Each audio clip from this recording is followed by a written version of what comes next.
आज के मेरे नौजवानों,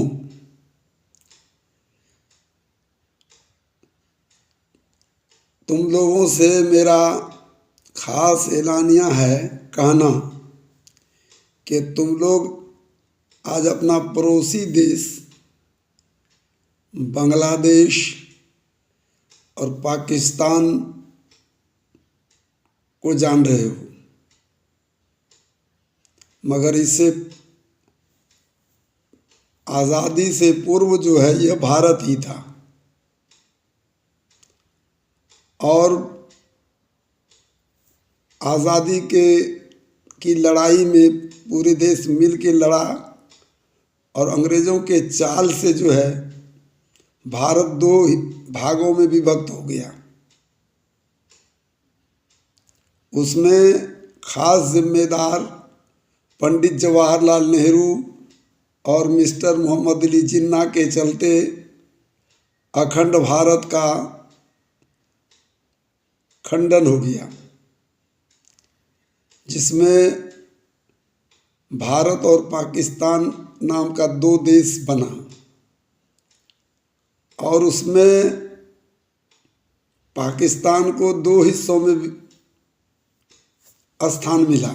एक पूर्वी पाकिस्तान कहलाया और एक पश्चिमी पाकिस्तान। पश्चिमी पाकिस्तान हमारे भारत से पश्चिम में अवस्थित है और पूरब में पूर्वी पाकिस्तान था। तो अब तुम लोगों को ये मैं समझा देना चाहता हूँ कि इतिहास भी एक अच्छी चीज़ है, इसको समझो। आज का बांग्लादेश कल का पूर्वी पाकिस्तान था। इसके बारे में जिस व्यक्ति ने पूर्वी पाकिस्तान से बांग्लादेश बनाने का काम किया है, उसके कार्यकलाप पर मैं थोड़ा तुम लोगों को बता देना चाहता हूँ। कहा कि उतनी विस्तारित रूप तो नहीं, हल्का झांकी तो रहेगा ये जानकारी। तो अब मैं तुम्हारे सामने ये वीडियो पेश कर रहा हूँ, ध्यान से सुनोगे। जिसने इसकी बांग्लादेश की स्थापना की उसका नाम था शेख मुजीबुर रहमान। और शेख मुजीबुर रहमान ने 7 मार्च 1971 को रमना रेस कोर्स के एक सम्मेलन में बांग्लादेश की स्वतंत्रता की मांग की थी। कब मांग किया था? 7 मार्च 1971 को शेख मुजीबुर रहमान ने रमना रेस कोर्स के एक सम्मेलन में बांग्लादेश की स्वतंत्रता की मांग की थी। अब इसकी ज़रूरत क्यों हुई उस पर तुम ध्यान दो, मैं बताने जा रहा हूँ। इसकी प्रारंभिक स्थिति क्या थी? बांग्लादेश के संस्थापक शेख मुजीबुर रहमान का जन्म 17 मार्च 1907 ईस्वी को फरीदपुर में हुआ था। 1937 ईस्वी में इन्होंने इस्लामिक महाविद्यालय कलकत्ता से इतिहास एवं राजनीतिक शास्त्र से बीए की उपाधि प्राप्त की। उस वक्त बटा हुआ देश तो नहीं था, भारत ही था। अब चलो मैं ले चलता हूँ। विद्यार्थी जीवन से ही इन्होंने राजनीतिक क्षेत्र में भाग लेना प्रारंभ कर दिया था। 1943 से 1947 ईस्वी तक ये कुल हिंद मुस्लिम लीग की काउंसिल के सदस्य रहे। शुरू में ये कहाँ था? किस दल के मेंबर थे ये? कुल हिंद मुस्लिम लीग की काउंसिल के एक सदस्य रहे। 1945 से 46 तक ये इस्लामिक महाविद्यालय के छात्र संगठन के महासचिव रहे। 1946 ईस्वी में ये बंगाल विधानसभा के सदस्य निर्वाचित हुए। 1947 में पाकिस्तान निर्माण के तत्पश्चात मुस्लिम लीग की सदस्यता से त्याग पत्र देकर इन्होंने पाकिस्तान मुस्लिम स्टूडेंट्स लीग की स्थापना की। और इससे मैं आगे ले चलता हूँ। इन्होंने मुस्लिम स्टूडेंट्स लीग स्थापित करके उसका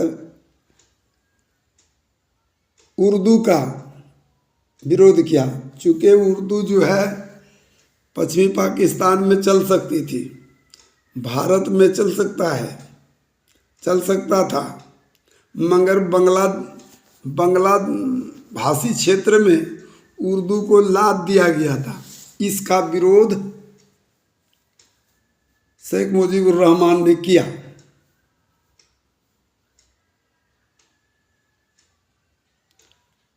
और किस माध्यम से किया? मुस्लिम संगठन के तहत।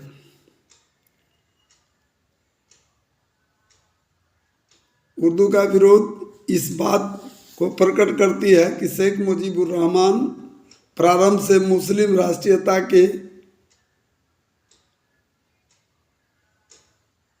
बजाय बंगाली राष्ट्रीयता की ध्वजधारी थे। वो बंगला भाषीय थे, बंगला चीज़ को पसंद करते थे। अब इस बात पर जो ध्यान देने की बात यही है कि जिसकी मातृभाषा जो होती है वो उसकी वही राष्ट्रीयता होनी भी चाहिए थी। इसलिए इन्होंने मुस्लिम लीग के बहुत से अन्य नेताओं की तरह मुस्लिम लीग का साथ मात्र इस हेतु दिया था कि वह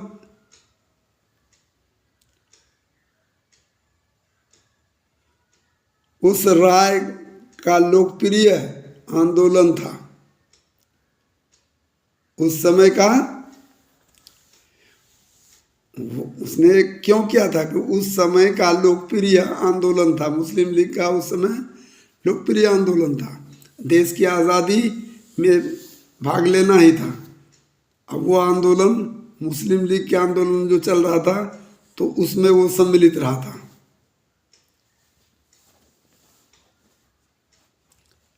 उसमें सम्मिलित होकर सत्ता प्राप्त किया जा सकता था। तो उस वक्त तो बहुत बढ़िया काम किया उन्होंने। 1972 में जब हुसैन शहीद सहरवर्दी ने अवामी लीग स्थापित की तो मुजीबुर रहमान ने उसमें सक्रिय भाग लिया।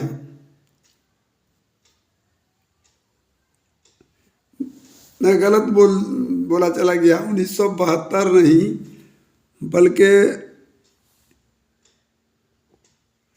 52 का कहा जाएगा।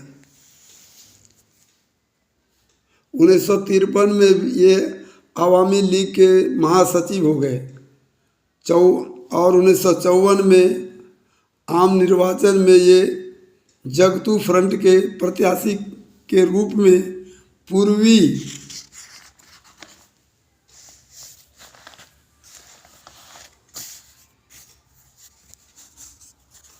चुनाव में यानी कबल के चुनाव में अवामी लीग ने 300 सीट के संसद में से 292 सीटों पर अधिकार कर लिया। ये कब की बात है?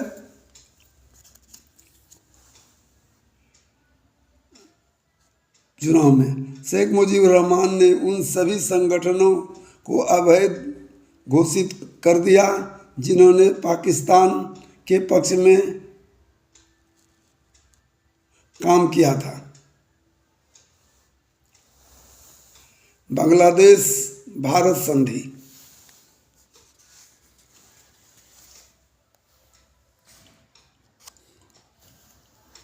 मुजीबुर रहमान ने भारत से विशेष संपर्क स्थापित किया, क्योंकि बांग्लादेश को पाकिस्तान से अलग कराने में सबसे बड़ा योगदान भारत का था।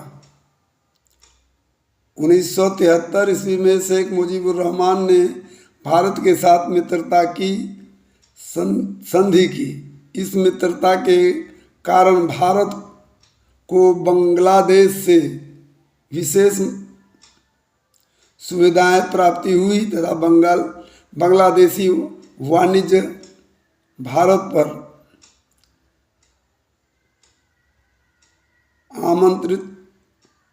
आश्रित हो गया। बांग्लादेश का अकाल। भारत बांग्लादेश मित्रता के पश्चात संयोगवश 1974 में बांग्लादेश में भारी अकाल पड़ा। इस भारी अकाल में अवामी लीग सरकार असफल रही। इन सभी कारणों ने बांग्लादेश में एक बार पुनः अशांति की लहर दौड़ पड़ी तथा अवामी लीग एवं मुजीबुर रहमान के विरुद्ध आवाज़ें उठने लगी। मुजीबुर रहमान ने अपने विरुद्ध चले आंदोलनों को बहुत कड़ाई से दमन करना चाहा।